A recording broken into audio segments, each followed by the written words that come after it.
Tämän videon aiheena on normaali ja keskinormaali. Esimerkiksi tälle suoralle, minkä mä oon piirtänyt, jonka mä oon nimennyt N-ksi, voidaan piirtää normaali. Ja normaali on toinen suora, joka on 90 asteen kulmassa tähän mun tekemään suoraan nähden. No 90 astetta, mitä se tarkoittaa? Mä oon laittanut nyt tonne merkin, että se olisi tavallaan se kulman kärkipiste. Nyt laitetaan siihen kärkipisteeseen tuo 0 ja mitataan 90 astetta. Täältä ruvetaan katsoa, että 10, 40 ja 90 se tulee tänne suuntaan. Ja laitetaan merkkiä. Nyt noiden kahden pisteen välillä, kun piirretään suora, niin sehän on 90 astetta se niiden välinen kulma. Mutta tähän on helpompi keino, eli tuossa kolmioviivain keskellä tuossa 0 yläpuolella menee tuommoiset apuviivat. Niin kun asetetaan ne tähän olemassa olevalle suoralle, ja sitten piirretään 3 viivan alueella suora, niin se menee 90 asteen kulmaan tähän toiseen suoraan nähdä, ja voidaan merkata tuonne, että se on 90 astetta varmasti. Nyt tämä uusi suora, minkä mä nimeen vaikka S-ksi, on siis kohtisuorassa tuohon N nähden, ja sitä voi merkata tälleen lyhennetysti matemaattisella merkalla tämmöinen alaspäin oleva T. Tämä tarkoittaa sitä, että ne on toistensa normaaleja. Ja myös N on S normaali, koska N on suora ja se on 90 asteen kulmassa tuohon S nähden.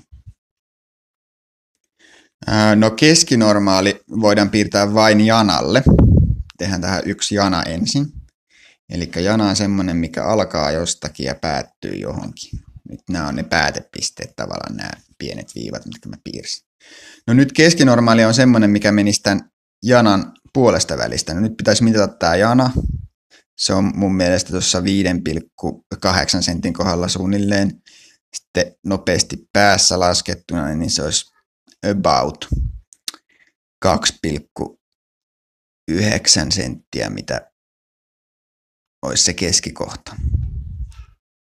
Noin. Niin nyt kun tähän piirretään normaali ton apuviivan avulla, joka on tuossa 0 yläpuolella, niin tämä suora, joka tähän janalle piirretään, on siis tämän janan keskinormaali. Nyt jos otetaan mikä tahansa piste täältä keskinormaalilta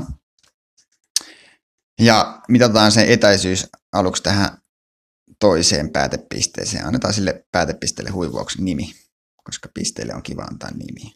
Se on vaikka A ja toinen on B. Nyt tuohon pisteeseen A niin näyttäisi olevan pikkusen reilu, no 3,4 senttiä. Sitten tuohon pisteeseen B, niin sinnekin pitäisi olla se 3,4. Mulla ei ole ihan tarkkaan piirretty, niin tämä näyttäisi 3,5. Eli keskinormaali on semmoinen suora, jossa nämä kaikki suoran pisteet. Tämä suora siis koostuu äärettömästä määrästä pisteitä, jotka on tälleen vierekkäin. Ja sitten jos me piirretään tähän tämmöinen piste, niin se vaan tarkoittaa, että nyt tavallaan tarkastellaan sitä pistettä, mutta se on olemassa siitäkin huolimatta, että niitä ei piirretä. Tavallaan se, että me ollaan vedetty tämä suora, niin se tarkoittaa, että nyt ne kaikki pisteet kuuluu tähän suoralle. Niin nyt mikä tahansa piste tässä suoralla, niin toteuttaa tuon saman, mitä äsken tehtiin. Eli kun mitataan se etäisyys, niin se on aina yhtä pitkä kummasta pisteestä tahansa A:sta tai B:stä, eli tämän janan päätepisteestä toisi 3,5 ja sattumalta meni sama. Tämäkin näyttäisi olevan 3,5. Sitten pisteen etäisyys suorasta, niin se määritellään. Eli jos me nyt, se pitää määritellä, jotta ylipäänsä voidaan puhua jostain etäisyydestä. Ja se etäisyys määritellään siten, että kun täällä on piste, laitan sen nimeksi vaikka C, kun A ja B on tuolla aiemmin käytetty, ja tämän suoran nimi on T. Nyt tämän pisteen etäisyys C tuosta suorasta on se lyhyin etäisyys, mikä on tästä pisteestä C tonne T. Nyt jos me ruvettaisiin mittaamaan täältä etäisyyttä, niin tämä ei ole nyt se lyhyin etäisyys, taisi vaikka 4,5. Niin tämä ei ole pisteen C-etäisyys suorasta T, vaan se on se lyhyin etäisyys. No missä kohtaa tätä suoraa on se lyhyin etäisyys? No se on sen suoran normaalilla, eli tämän T suoran normaalilla, joka kulkee tuon pisteen C kautta. silloin mennään tavallaan kaikkein suorinta linnuntietä tuohon pisteeseen C. No, piirretään nyt normaali tähän suoralle T. Näin.